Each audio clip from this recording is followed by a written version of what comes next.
with that kind of pseudo intro, James, welcome to the show today. Yeah, thank you, Jared. It's good to be back. August 2nd, I think, was when we did our part 1. Oh yeah, so we're just over a month ago. There we go. Yeah. Good. So, last time as I said, we talked about more of the interpersonal relationships, and maybe just for people who might be jumping on now, can you give a little bit of a background about yourself, kind of how you got to be a marriage and family therapist? So it was actually when I was working at University of Phoenix. I was looking into I just didn't, I guess I didn't feel like content where I was at the time, or just looking for something else. And I learned more about the program for professional counseling. They had the program there at University of Phoenix, but it was backed up. So I started at Grand Canyon University, which fit perfectly because I left University of Phoenix probably 6 months after that. And then while I was going to school, working full time at a software company, I was doing my classwork after work and so forth, and it took me a little longer doing it that path. But I had a family, I had kids, I had to provide for them, and completed my master's at Grand Canyon University in professional counseling. So I work with couples, I work with families, teens, work with those that struggle with betrayal trauma as well, anxiety, depression, and addiction areas for sexual addictions and stuff too as well. So it's kind of my background. So we can get into a lot, is what you're saying. I mean, yeah, yeah. We could talk about a lot of stuff, I'm sure. So, and how many kids do you have? So I have 4 kids, 4 girls. Okay, cool. Yeah. Yeah. And you guys have been married for how long? 12 years now. Okay. All right. Yeah. So you know a thing or two about handling a lot, having a full plate. You can probably teach us all a thing or two if we've got daughters. How do we navigate all of that? Us dads, mom got it under control. So I'm not saying it's a cakewalk for anybody. Well, they seem to know. Yeah. So let's get into, and maybe that's just a great place to start, because here you are, you're working full time, you've got a lot of kids, you're going to school, a lot of pressure. And, me as a business owner with young kids, I know that similar kind of pressure. What kinds of threats exist in that type of a setting where a husband or wife, whoever is, kind of the breadwinner in the home, or whoever's focused on the career, what types of threats exist for relationships, for a marriage in that setting? Yeah, I mean, the first one that comes to my mind is quality time is one of the first threats. Like when we have so much on our plate and we get so distracted by, work and school, and then kids have activities that they want to do, and kids require time. And there's not a bored day or slow day as a parent. Like whether you're a mom at home taking care of the kids, or you're off on your off day and the kids are home, they have needs. They need to be fed. Things need to be cleaned up. They're upset. They're angry. So it's making sure that you set aside some quality time. First and foremost, you have to set aside quality time for yourself. It's important that you take care of yourself. If you're not healthy personally and you're just trying to take care of everybody else and their needs, then what can happen? You can build resentment, frustration, stress can build up, and that's just not healthy for you. It's like the lifeguard scenario, right? If you can't swim yourself, you're not going to be able to swim to save somebody else. So you have to become clear, what are my own personal needs and how do I get those met on a daily basis? And it doesn't have to be a full day, but you have to set aside time for yourself.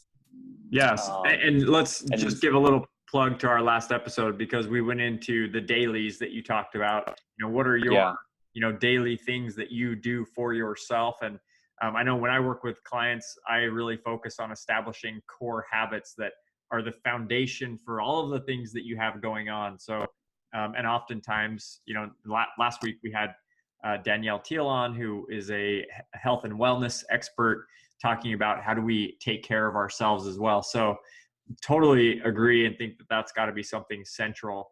Taking care of yourself, put your own face mask on before you save everybody else, kind of a thing. Yeah. So good. So talk to us about that Yeah. quality time.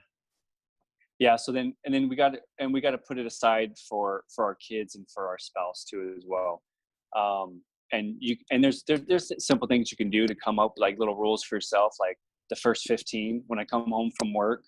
A lot of times too, when we have to recognize that when we're coming from work, it's typically stressful environments. Like, it's difficult. It can be emotionally challenging. It can be physically challenging, mentally exhausting. So, before you go in to your home, to your castle, or whatever that may be, that you feel like is for yourself, if you want to show up your best in more of a quality sense, take some time to downshift, whether that's before you leave work, downshift or get your mind right, or you're sitting in your driveway for 10-15 minutes to kind of like just zone out and relax or breathe before you enter into your environment with your wife and your children. And then when you do, spend some quality time with your spouse. 15, even if you just spend 15 minutes, first 15 when you get home, you're saying, hey, you're my priority. Like, when I come home, I want to give you attention and time and put things down, talk about your day, what was going on, what was stressful, what was exciting, those kind of things. Dr. Gottman's work, he talks about that successful marriages often, when there's stressful moments, successful marriages turn towards each other about 86% of the time. And then unsuccessful marriages turn towards each other about 33% of the time when there's difficulty. So it's important that we establish like a daily, constant quality time in our relationships with the ones that we care about the most. So that's interesting, because it reminds me, I read a book on body language actually a long time ago. And I remember from that book that one of the things that they identified, and maybe this is Gottman's work to begin with, but one of the things they identify in there is that in relationships, you actually can see a troubled relationship based on where the bodies are pointing. So to your point, when they're turning away from each other, that's actually like a subconscious thing, that when we're pointing away, specifically our feet, because the other thing is points out is, our feet want to take us where we want to go. And so they are pointing at maybe the nearest exit, or maybe away from our significant other. And I remember that because I then, at the time I was, managing employees, and I started to pay attention. Where are they pointing their feet when you're having a hard conversation? And it's true. People tend to point their feet out the door or towards the exit, where if there's something that comes up, they got to run. So what is define for us turning towards each other versus turning apart? Yeah. So when we turn towards each other and we're having communication and there's implied messaging for connection. Okay. So when I'm making eye contact with you, I'm implying that I'm connected to you, that I'm actively listening to you, that I'm present for you. Right. And for the other party, when someone's making eye contact and listening, what does that feel like for the party? Well, I have their attention. Well, I'm important to them. They really care about what I'm saying. Right. It's not saying, hey, I really care about what you're saying right now, and you're really important to me. It's just an implied message. It's showing that to the other person. Interesting.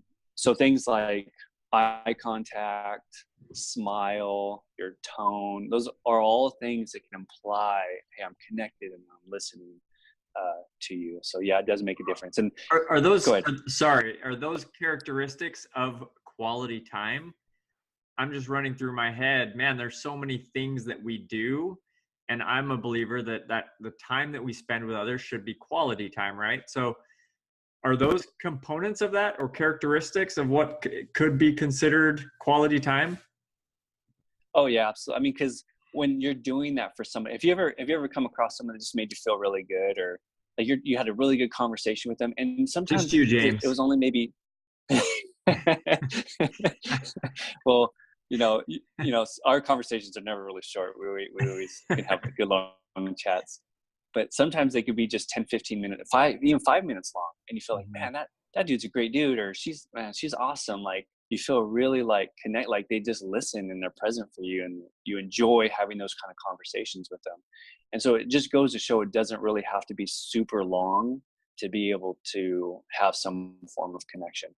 And the reality is a relationship is about connection. It's about feeling accepted by somebody, feeling loved by somebody. It's something that we all yearn for. Even if we're introverts, for the personality that's an introvert, still yearns to have at least one or two people that love them, care about them, understand them. So yeah, I think that's really important. And what happens is when we are dealing with stressful, difficult times, we think we should just isolate, and we actually kind of push out other people away from us, and that's very toxic. It's very unhealthy, because when we don't talk about it, when we don't bring it up and have human connection and have somebody be empathetic in their response and feel heard and valued, we hold on to that toxic negative thought, those stressful moments. We keep replaying them. So we're out to dinner with our spouse or something. We're just thinking about how stressful work is. And our spouse is like, well, hey, what's wrong? You seem a little distant. I'm like, oh, no, nothing. It's just stressful at work, and so you just keep holding it in. You're still disconnecting. You're pushing away. And our spouses and our partners are a lot of times there for us to be able to talk about difficult things and our struggles. And it's really important for, in marriage, especially, and Dr. Gottman talks about this too as well, but it's really important as a spouse that we're always supportive, that we're not trying to fix or solve their problems for them. We're just listening. And when they say, man, that my boss was a real jerk and he got upset, he kind of called me out in this meeting. It's more important that we say, wow, that must have been really tough to have that happen to you. And if I was in your shoes, I wouldn't be happy either about that. Instead of saying, well, did you think about why he was calling you out? Was there something you should have done better? And then we instantly feel, we instantly, as a partner, as spouses, we're trying to, we got to get away from more of trying to solve. We want to get first to like understanding and validating. Okay. And that's where we build value in the relationship at home, outside of work, and being a support and saying, hey, I'm your cheerleader. You're like, gosh, that sucks. Even if you know that, yeah, well, you were kind of late, like 10 minutes to that meeting, and I can see why they might be upset. Like, let that go just for a minute and say, man, in that moment to be called out in front of your peers, that would suck. Like who would want to have that happen? That'd be so tough. And like, yeah, it is so tough. Thank you for validating, and they don't say thank you for validating, but that's what they feel. And guess what's going to happen? They're going to come to you more when they feel like you're going to listen to them and hear them out. Doesn't mean you can't get to a point of where you might give some feedback, but our tendency is to do what first? Give feedback first, and then try to. Middle of somebody explaining their problem, we just give feedback.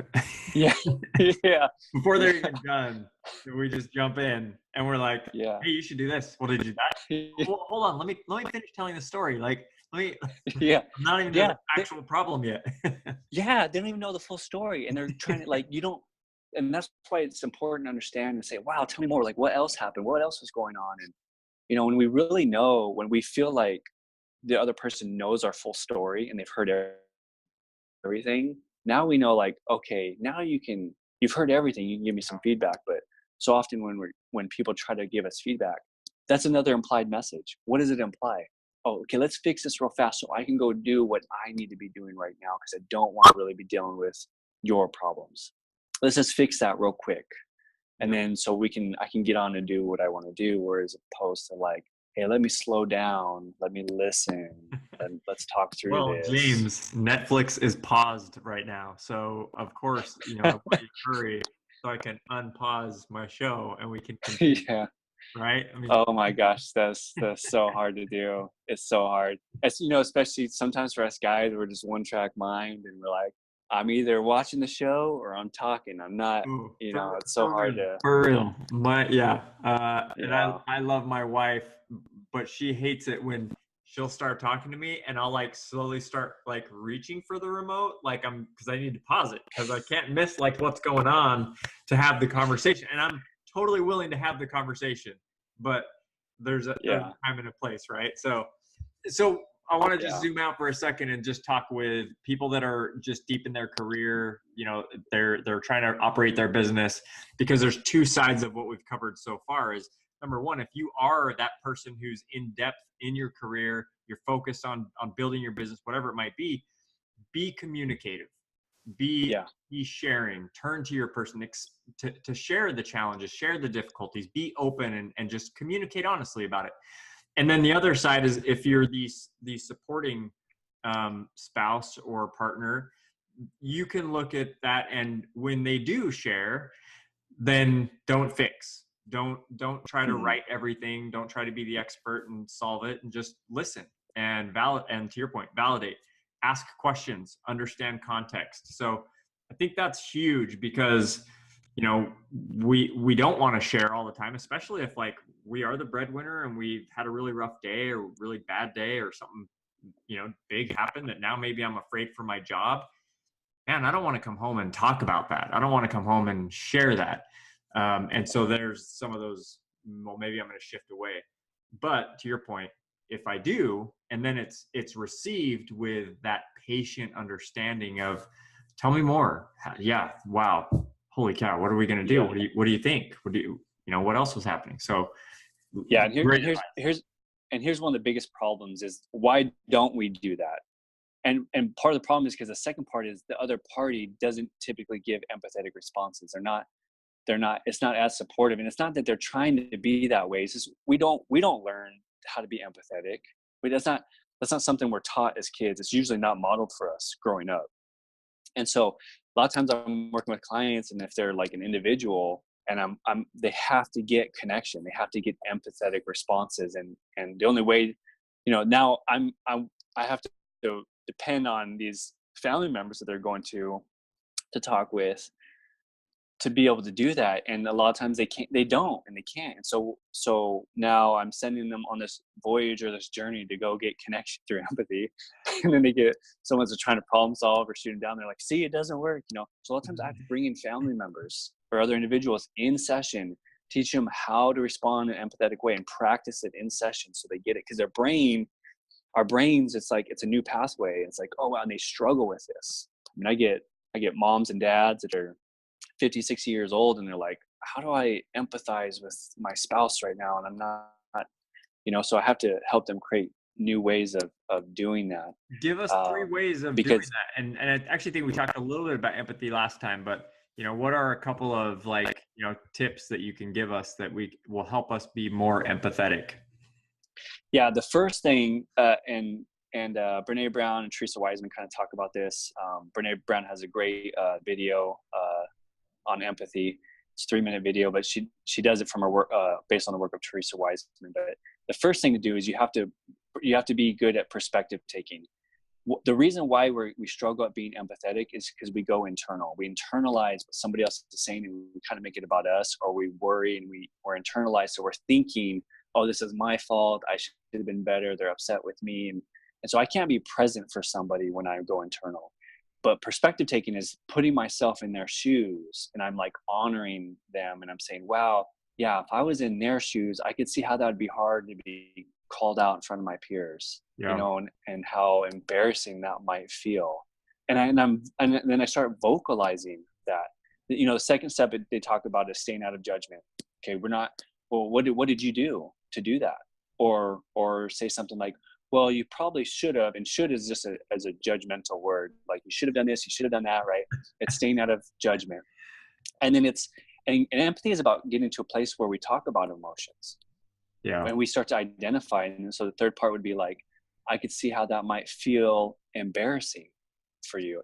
I know I would feel embarrassed at being in that kind of situation. That's something I would feel. And so I'm almost validating, right? And that's the fourth part. I'm now validating that it's okay to feel angry or embarrassed. And they might say, well, I don't really feel embarrassed. I just feel really angry. Yeah, totally. I'd probably feel angry too as well in that situation. Right? And they're like, yeah, I mean, that's just, who does that? Yeah, that's tough. Like, who would do that to their coworker or something like that? And so those are the, you know, the 4 steps that they kind of talk about an empathy practice.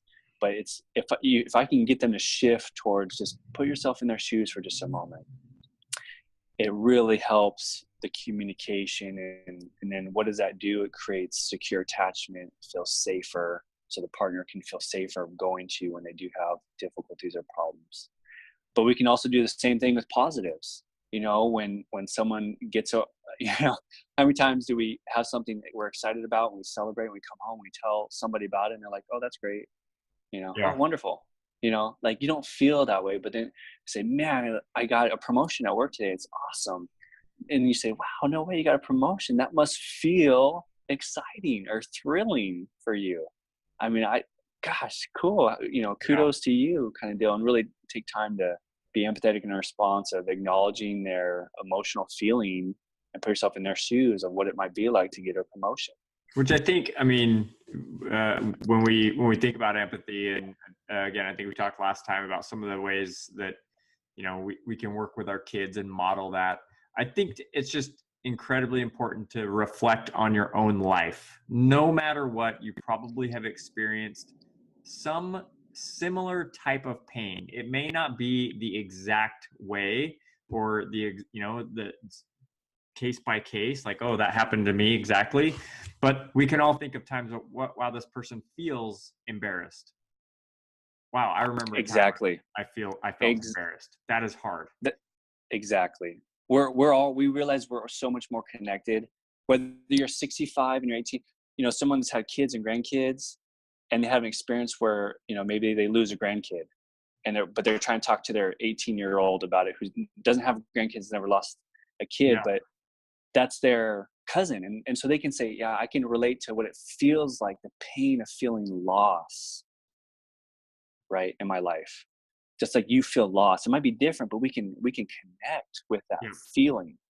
But we might not be able to connect that you're a CEO and I'm working minimum wage, and we talk about, you know, that might not connect, but we know what it's like when work can feel frustrating and people we're working with aren't getting their tasks done, and now you have more work to do. I can relate to the stress of that. So spot on, Jared. That's a good mindful exercise of just take a minute, ask yourself, think about, okay, when have I experienced something similar? When have I felt something similar? I think I talked about in our last show, you know, my daughter spilling milk, and, you know, when one of the first times that she did, I told her about a time when I was a kid and I was taking milk in from the grocery store and I dropped it on the ground and spilled milk everywhere. And now anytime somebody spills something, it's almost like a race to see who first is going to say, I've spilled stuff before. And then the other part is that my daughter always brings up me spilling the milk, and Dad spilled, and she explains it. And anyway, it's actually pretty cute right now. Who knows if it will be forever. They love kids love their parents' stories. I love the stories my parents tell me. I love them. I still remember them to this day. We don't share enough of our stories. Vulnerability too. Like we need to be vulnerable with our own, like we're not perfect. You know, we haven't always done everything at the level that we are doing it now. And we have to be okay with that. So, Totally. Jared, can I share a quick story? Sure. Can I share a good story about this? This is kind of getting to the parent-child relationship stuff again, but my daughter recently, she was being kind of back talking and stuff, not listening to my wife. My wife kind of snapped and yelled at her to go do something, or to go to her room or something like that. And so my daughter goes to her room and you know, slams the door or whatever. She's angry. So I go in there to check in on her, and she's kind of curled up in a ball, and I'm assuming in my mind that she's upset because her mom got upset with her and yelled at her. And so I ask her, I say, hey, what are you feeling right now? What's going on? What are you feeling? And she says, I'm feeling angry. And I said, oh, is it because Mom yelled at you? And she's like, no. And she said, this is funny. She's like, that's about 5% of it. I'm like, where did she get the number 5%? She's like, that's about 5% of it. She said, nobody likes me at school. I don't have any friends. I'm not cool. I hate myself. I don't even, and she started getting this place of like, I don't even know why I exist, why I even matter. And I'm like, this is my 11-year-old daughter. And like my heart as a father is kind of breaking when she's sharing this, these feelings she's having. She's like, I only have like 2 friends, and one of those friends, she goes, she's so cool, everyone wants to hang out with her, and I try to hang out with them and they just kind of ignore me, and I'm not cool, and I hate myself, and having this kind of language. And then I went to that place of, and this was a game changer for me to have this type of experience.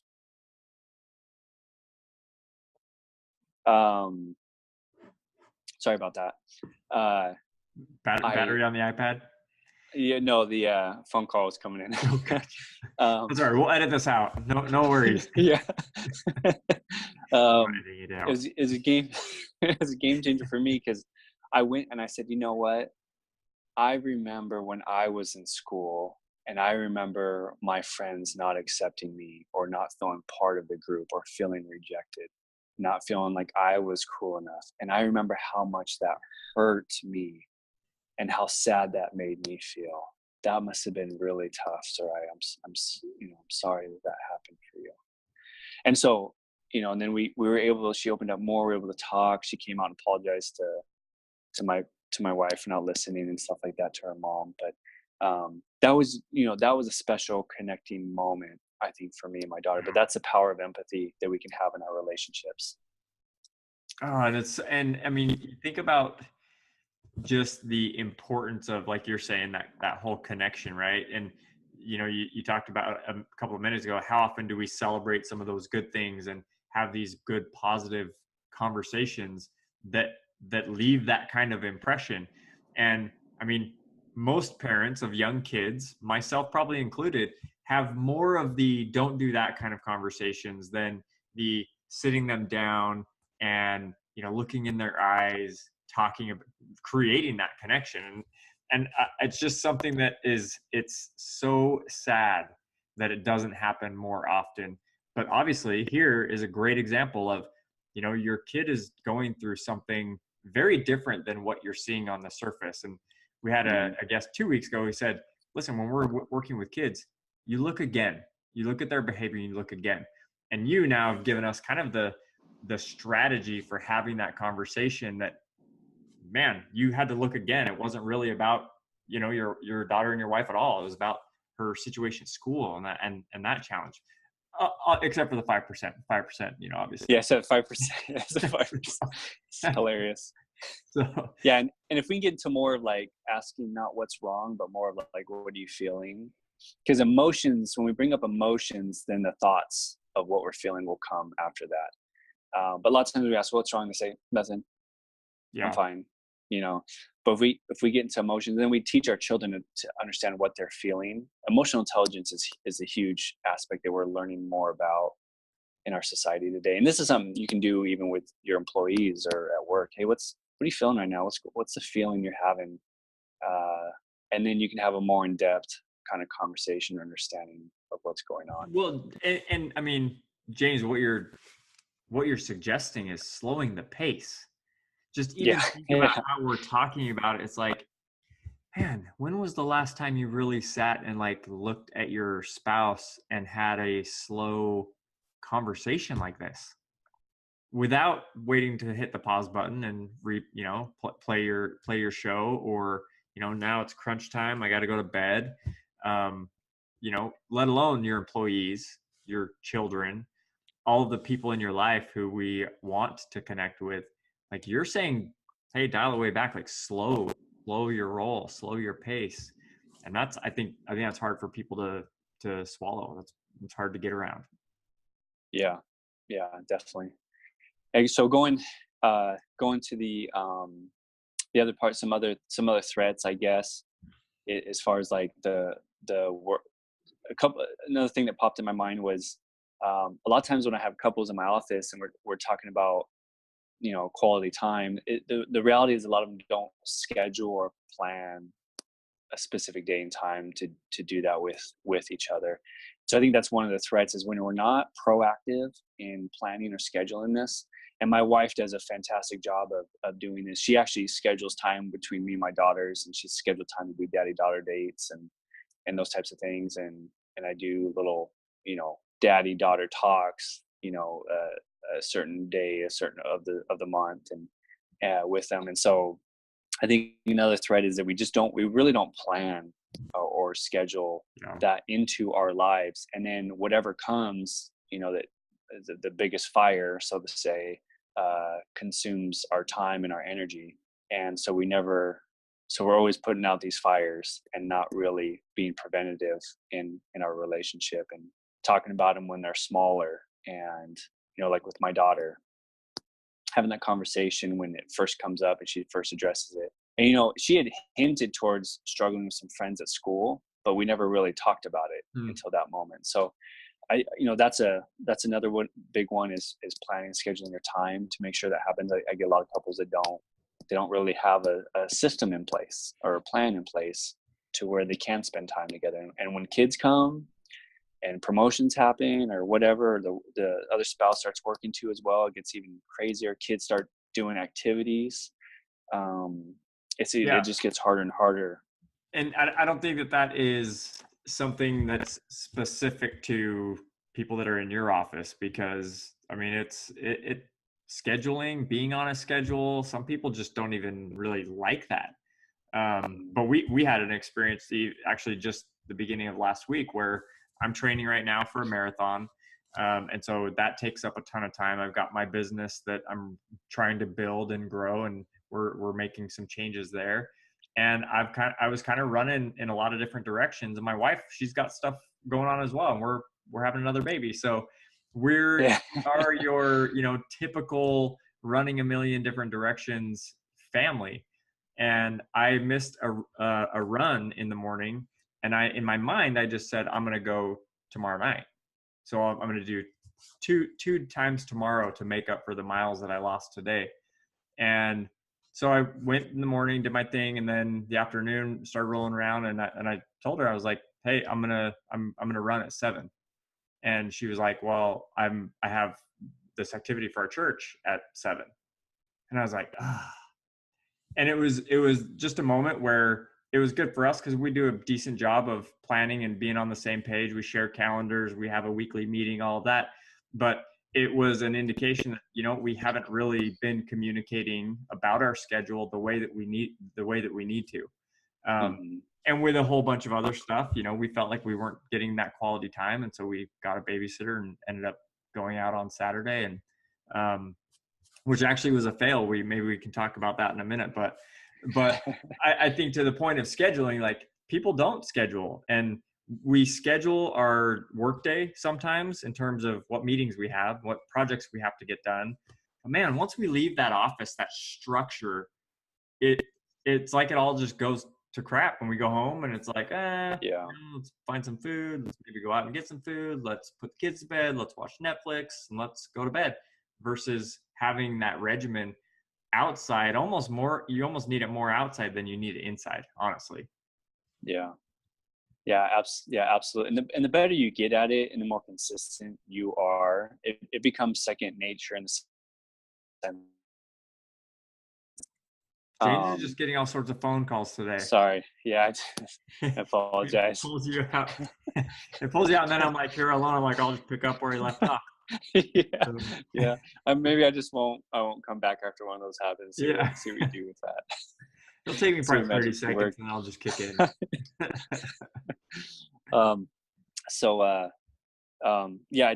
It starts to become second nature for us and becomes more habitual. And that's healthy living. When we're in healthy relationships, we have healthy habits, and that does require us to pause, to take time out in life and take some time to plan.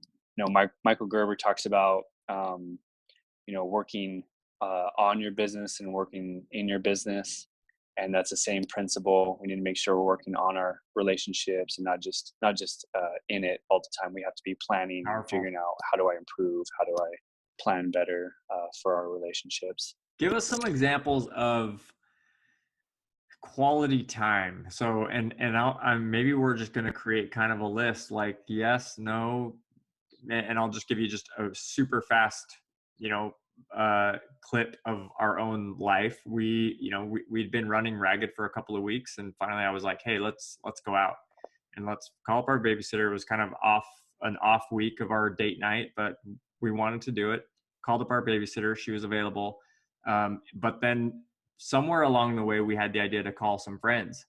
And so we got some friends to come with us, and we went out and saw a movie and had dinner and dessert, and it was great.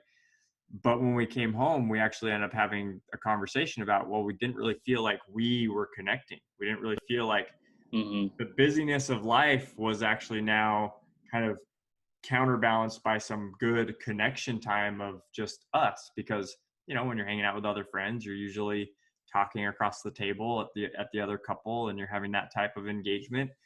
And we really felt like it didn't actually serve the purpose that we had originally intended. So give us some of your thoughts around, how do we define what quality time is, and how do we kind of make the trade-offs that are necessary to obtain it? Yeah, that's a good point. I've had some of these thoughts recently as, my wife and I have had activities together, done group dates or get together at somebody's house. And I found that I realized that a lot of times when we do that, we are very like kind of, the women are all talking together and they're talking about, stuff. And then the guys are talking together, and I don't really know what they're talking about because I'm always right with the guys. We're talking about sports, business, I don't know, whatever kind of stuff that we talk about as guys. And I recognize that even in those group settings, there's still an opportunity to actually have quality time with your spouse, even in group settings. Like you can go to them and even just having like physical touch, holding their hand, putting your arm around them, acknowledging that they're there and that they're present, laughing with them, try to be their teammate, or have, look towards them when you want to talk about something that's funny, or, look towards them when you want to, have some kind of conversation too as well. Even in that group setting, you can even do check-ins like, oh, what are you guys talking about over here? And, that's funny. And, oh, yeah, we're talking about this, and that's, it's so even in those group settings, we can probably do a better job of having some form of interaction with one another. Again, eye contact, physical touch, tone, all those. Movement's a great way to interact with our spouses too as well. So anyways, that's even in those group settings, there's little things we can do to say, hey, I'm still thinking of you, even though I'm over here for a portion of time, and I come back and I kind of touch base and I check in, and I go back to my group, but we can still have some form of like connection when that occurs.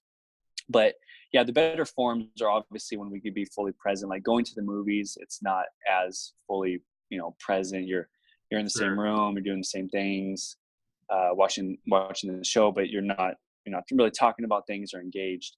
And whenever that feels that way, it's just important for you as a partner or spouse to bring that up and say, hey, I need a little bit more. One of my favorite things to do actually with my wife is to go for walks. Sunday evenings, we'll just go for a little walk around the neighborhood, and we hold hands, we talk, and it's actually very like, I love it. Like it's an experience. And so it's part of movement, and it's part of physical touch. It's part of smiling and presence, and it includes all those things. But I think more so, what kind of experience are we having? What's my experience like with my partner? And that's, I think, a good question to ask ourselves in that moment. Am I feeling connected in this moment with them? And I think when all is said and done, we will remember more about the experiences that we have in the relationships that we have than we will about the things we've obtained in this life, material wise, Amen, or accomplishments. So, it's funny. You reminded me of an article that I read a couple of weeks ago, which might actually have been like one of those satire kind of articles, but I legitimately think that it was real, because it seemed like it was in like the New York Times or the New Yorker or something. And it talked about, and this is going in line with your, being present with your spouse. And it talked about it said, new study finds that looking up from your device strengthens relationships. And then it goes on to talk about how I want to say it was Berkeley who did research that found that couples who actually looked up from their device to acknowledge the presence of their spouse showed stronger relationships or whatever it was. And why I think it might have been satire is because it said, when you hear fast exhales of breath, that might indicate that they've read something funny. And so you can ask a question like, what's so funny? You know, and whether it's a joke or not, I think the reality is that sitting there on your device is not a connection to your partner. It's not, or your kids. And so recognizing, and again, all that we're talking about is, man, just slow that pace and be present. You're in a group of people, be present. You're on your device, put it away, be present. You're dealing with your kids, be present. Like, slow your pace. Don't be clicking to get to the next thing. Slow your pace, be connected, eye contact, touch, whatever it might be. Yeah. And another thing I would say is be vulnerable. If you want real connection, like a lot of times I get, clients talk about it, just everything feels surface level. What's the point of talking to people? It all feels surface level. And a lot of times I get it, like they're right. And when people are vulnerable in relationships, it just feels safer. Yeah. It feels vulnerability begets vulnerability. So if we can work on being vulnerable with others and opening up and sharing some of our own fears or imperfections or embarrassing moments, people feel safer with us. I remember, one time in one of the meetings when we worked together at UOP is back in the day, is telling people that I read. Do you remember what I told them? I read the Twilight series. Do you remember me telling? Yeah, I we're introducing ourselves, and I said, and I read the Twilight series, and people were like laughing and joking about it, right? And it was considered embarrassing for a guy to talk about reading the Twilight series. But people feel like, oh, this guy is, they always feel like, oh, he's down to earth, he's genuine, or whatever. When we can be vulnerable, people feel like there's genuine person we're talking to that's not guarded and trying to present a certain mask of who they are. Because when people don't acknowledge their own vulnerabilities or what they might worry about what others think, they feel guarded. And then if the person's guarded, then you have two people now that are guarded. Where's the connection going to be? It's going to be very surface level. How was your day? Oh, good. Okay, great. That's nice to hear. Weather's great. It just stays very surface level, and we can never get to a place of real connection. And vulnerability allows us to do that. I thought you got another call. You disappeared for a second. No. Yeah. Sorry. No.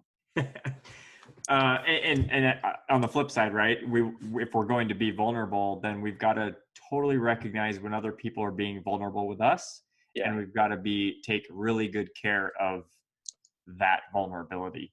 Be super respectful, super, handle it with velvet gloves, kind of a thing, because it is, it won't happen again if you mess it up, kind of a thing. It will be less likely, less frequent.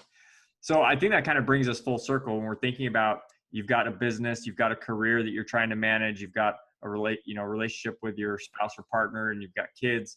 That start with being open, sharing your fears, sharing your frustrations, sharing your successes. And then on the flip side, being receptive to that as an empathetic listener. Both ways. Show that empathy. Think about times in your life where you've experienced the same types of emotions, same types of feelings, and then find opportunities to be present and connected. Make sure that you're really paying attention to the people that are most important to you in your life. And those are the people not at the end of your thumbs, but the people that are right in front of your eyes, right? So make sure that we're finding ways to be connected with those that we care about the most. Yeah. And there's one more thing that I was thinking of too, that kind of adds, sorry, cut you off there. Is that okay that I add one more? Setting boundaries, like setting healthy boundaries. In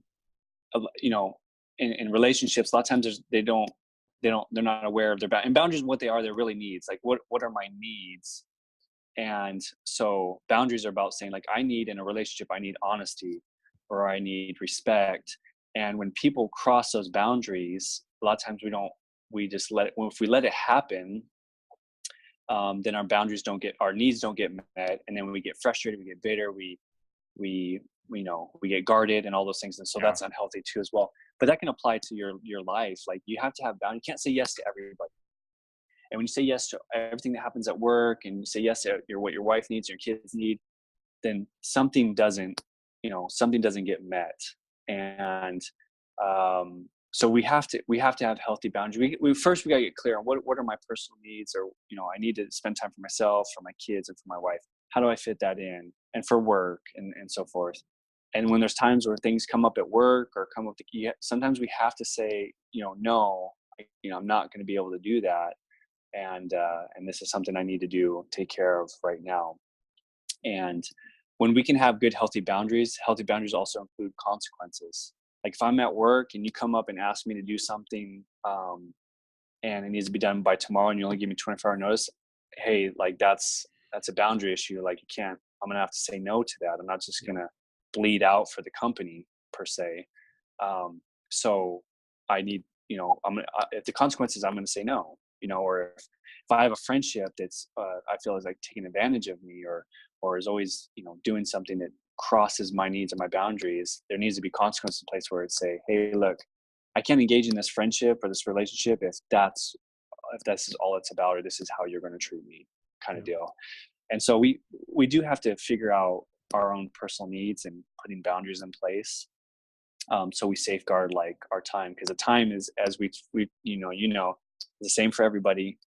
Yeah. And we have to make sure we utilize it in the way that's best for us. And that comes with having good, healthy boundaries and consequences that are tied and attached to that. And boundaries have to be established based on, as you put, your needs, your priorities, not what you think somebody else thinks about your needs or your priorities, or what somebody else thinks about what their needs or their priorities are. So it really is a critical self-discovery opportunity for you to identify, what do I really need? What's most important? And then what are the things that I need to just be a stickler about so that I can achieve those things? Because people don't get as much done as they want to do in across years and days and hours. I mean, people just aren't as effective as they could be. So, and I love, again, the principle of just communication, talking with your spouse. It's such a refining process of, how do we work together best? How do we become really effective in all areas of our life? And are you talking about, the mechanics of how your household runs? Are you talking about your individual personal relationship? Are you talking about the parenting? Are you talking about, the intimacy in your life? Like, those are all the things that you've got to be talking about, because they have to go through, each little category has to go through that same kind of refinement to where you guys are clicking on all cylinders, and, you get to celebrate your 50th anniversary. Because I think after that you actually feel like you've got everything figured out, probably. Yeah. If at all. Yeah. Right? I think the divorce rate is extremely low after 50 years. Yeah, I can. That would be some good research to see, for sure. Yeah, that would be safe to say. You make it to that point, you're in the. Yeah, the key is how many actually make it to that point, right? Two sides of that, right? Who actually makes it to that point, and then two, who actually makes it to that point and is happy and is in the relationship that they worked so hard to build? Or have you just stuck it out with this person? Have you guys become so entrenched in your habits that, man, you just have, that's your new norm? And sadly, and you probably see it too, but in my line of work, when I talk with people later on in life, that happens. People have been mistreated for so many years that it's almost like, this is normal. This is the way that it goes. And so ask yourself, think about your last week, and really ask yourself, if I lived every single week going forward like I did this last week, would I have built the life that I want to build? And that takes some really serious introspection to ask yourself, what have I taken care of my body this week? Have I, really worked as hard in my career? Have I communicated with, my spouse about opportunities and how we can grow and how we can improve? Have I, really done the work to build relationships with my kids so much that when they're older, they'll want to come back. They'll want to come visit, bring their kids around, my grandkids. Because those are some hard questions that I think, if we're honest, a lot of times, man, we'll be able to see areas of opportunity pretty quickly. Yeah, and it's great to do those with our companion, to be willing to open to feedback from our companion, because there's things that I don't see in myself that my wife does. We had one of these recent conversations. I said, "Hey, let me know what are some things that you see that are maybe flaws in me or character issues or whatever." That's some vulnerability right there, folks. Absolutely, it is. But you know what? Because I asked those questions, I became more aware, and then I can work on those things. And it allows me vulnerability. Also allows us to get to a healthier place, to find ways to improve, to get better, which then leads to a happier and healthier relationship that we have. And so it's good to get feedback from our spouses. And one of my mentors, he used to say, the relationship is more important than who's right or being right. And we have to keep that in the forefront of our mind, that my relationship with my spouse is more important than who's right about this topic. I mean, sometimes couples get, we bicker about these things that have no significance or issues in our lives, but no bearing. And so, but being open in the relationship to what's most important and how do we improve that is key for us. Huge.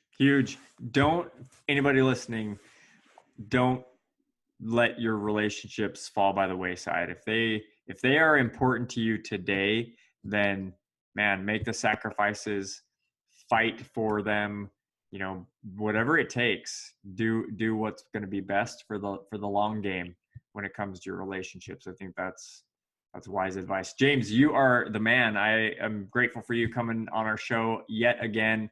Always such good advice, good tips. I leave thinking, okay, how can I go and be a better husband, better dad, better person? So thanks for just coming on and sharing your wisdom. We really appreciate it. Awesome. Yeah, I'm glad to be able to do it. It's fun. I enjoy this.